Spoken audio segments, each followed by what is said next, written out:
So, Suchita, let's move to the second part where I know there's a number of questions that often the audience wants me to ask.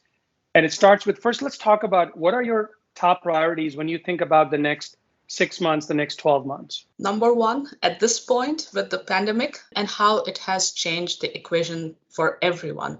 Number one priority for me is the well-being of my team and the people I work with, the supplier personnel everywhere. I work with about 5,000 odd supplier personnel that come into and provide services.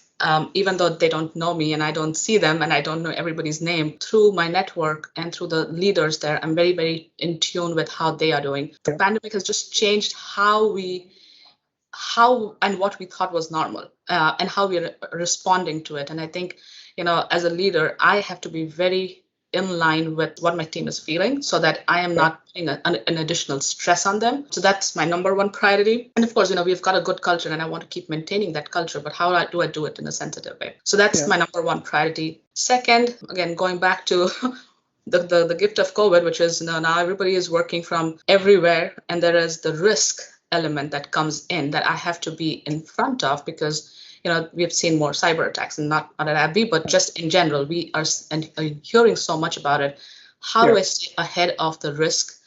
We were fortunate that we were ahead of the risk last year when it actually started and we were prepared. But how do I keep that going? So just the risk element. And then business. I mean, how do I keep my business moving? The business continuity is essential with the talent shortage in the market. How do I get the best and attract the best and retain, not just for myself, but for the suppliers too that is coming into the AbbVie network?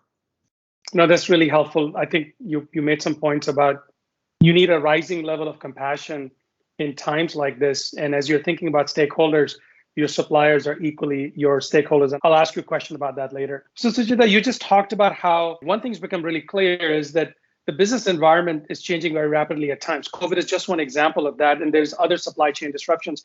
How are you and your teams keeping ahead? What kind of practices or solutions do you have in place to make sure you stay ahead of constant changes in the business environment? Right. So, it seems odd that I would say, oh, well, we were prepared last year because nobody was prepared.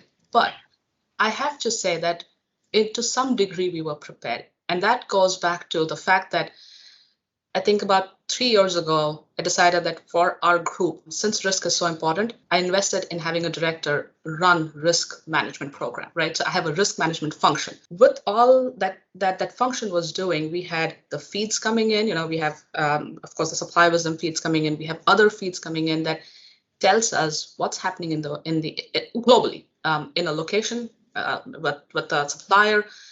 Yeah. And so keeping ahead of that, something very simple, right? We have for the 5,000 odd people that I talked about, we know where they are, we know what they're, who they are, we have that list. So when it happened, we could immediately rally around and said, okay, here are the people. We first need to make sure everybody has been contacted, they're fine.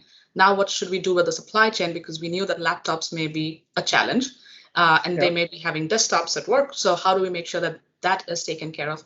Just being ahead of that a little bit is most critical. And I feel like if I had not invested in that function, we would have had disruption. We had zero disruption. And we just switched to working remote, secure way, right? So perfect example of a great ROI.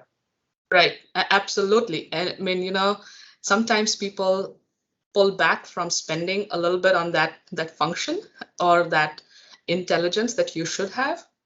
But if you don't, who knew that a pandemic would happen? Who knew, right? Suchita, let me switch to another big investment that all of us are making, suppliers, buy side, which is automation. So talk to us about how is automation benefiting or the challenges you face as you scale up automation in your programs? Two ways. First, internally for my function. If I just look at what we do at Outsourcing Center of Excellence, we are not only looking at what outsourcing strategies to put in place, but then I am and my team, and I really call it the bread and butter of my function, is we keep the governance of those contracts and the terms for the duration. So that's like 5-year, 7-year contracts. We make sure that contract stays alive because we spend I mean, I've seen so many companies, right? Like you spend all the time writing up the best contract and the best deal, and then you put it in a box and you forget.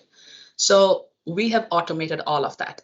So today, if there is a deliverable that or an obligation that's in the contract, my team gets the alert, like, hey, it's time, or the supplier gets the alert. So having an automated governance is what I have to rely on.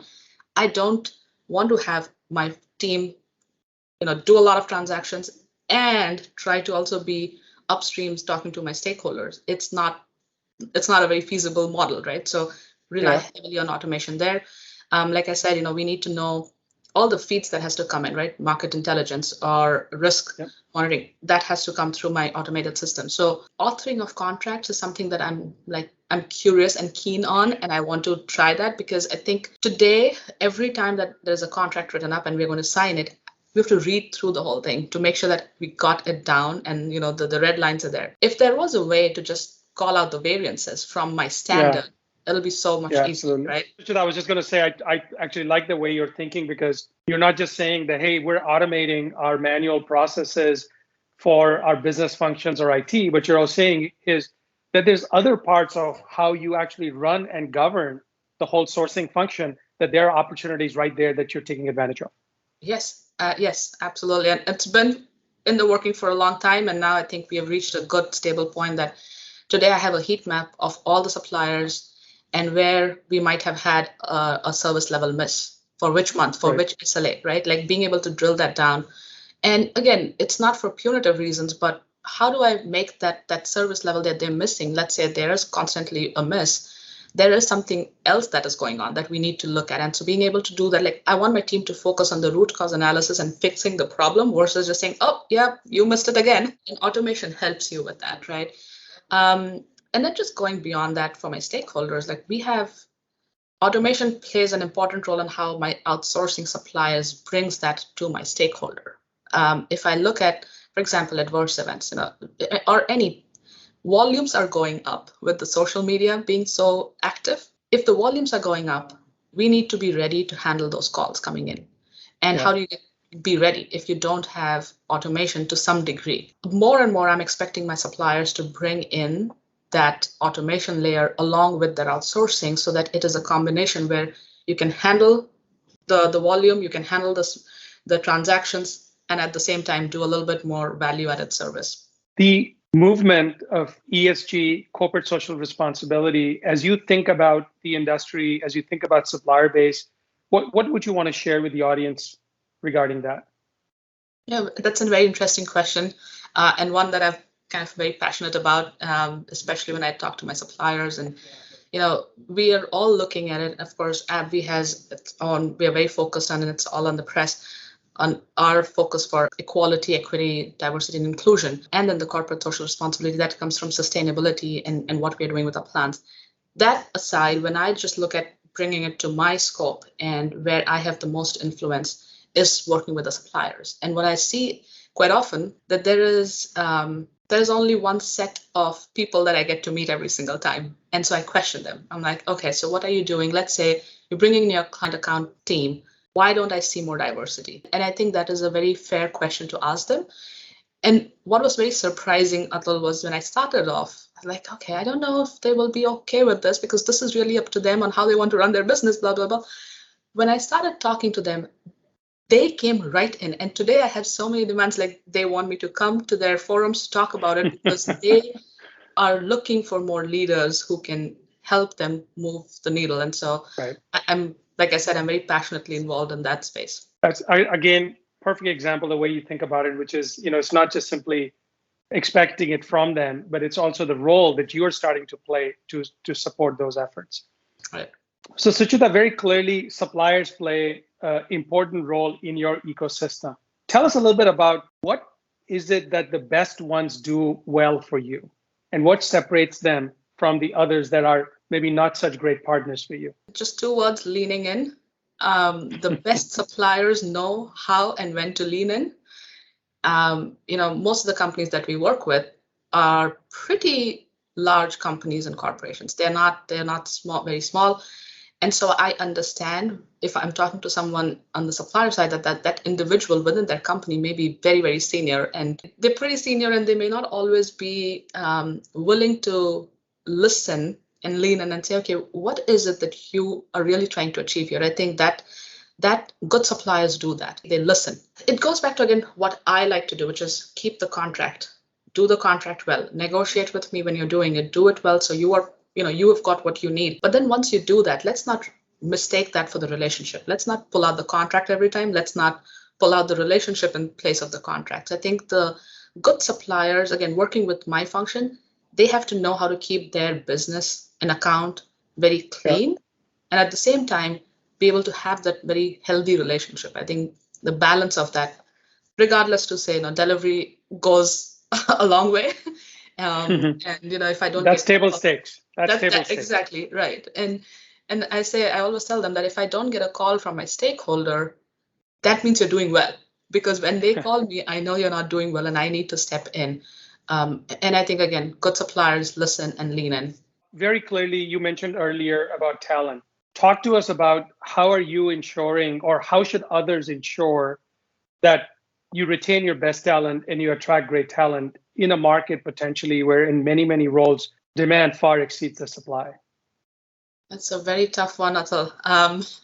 It's changing so rapidly, but I think your question was, how am I doing it, or what am I seeing? Last year, when we had when pandemic had hit, just before that, we had talked about what will be our priority for 2021 or 2020. Sorry. One of the priorities was I wanted to set up a culture committee, and it was going to be a committee with metrics, with pillars. The pillars were learning and development, our social responsibility and how we give back to the community, fun events, because that we feel like we always lose out on, and the team was like, we need to have the fun. So those three, and then of course there's communication. And our focus, again, we changed a little bit to include employee equity and diversity inclusion in there. So with that, what I have observed, we could actually not just retain, but I think retain is one part, but really attract more diverse groups of people who felt that this is a place I want to be, because I'm getting a growth opportunity, I'm getting a learning opportunity. I'm not holding back. I don't like to hold back people. If they want to go, I'm proud to have them go, as much as it hurts, right? But how do you enable people to become the next set of leaders? And if you can do that in your function, knowing that you may lose them, I think is for me, that is the model that works. What I've consistently seen, it has to be a fun place. You want to be able to come to work and feel like, I want to be here. I feel energized. That said, the market today is just very hard to even get a good resume. I think, I'm hoping it'll settle down in the next few months or a year, but we have to see. The way you've built your team, I know your team is a very attractive place to work. So Suchita, let's move to kind of our third part of this series, and that's really about your advice on career.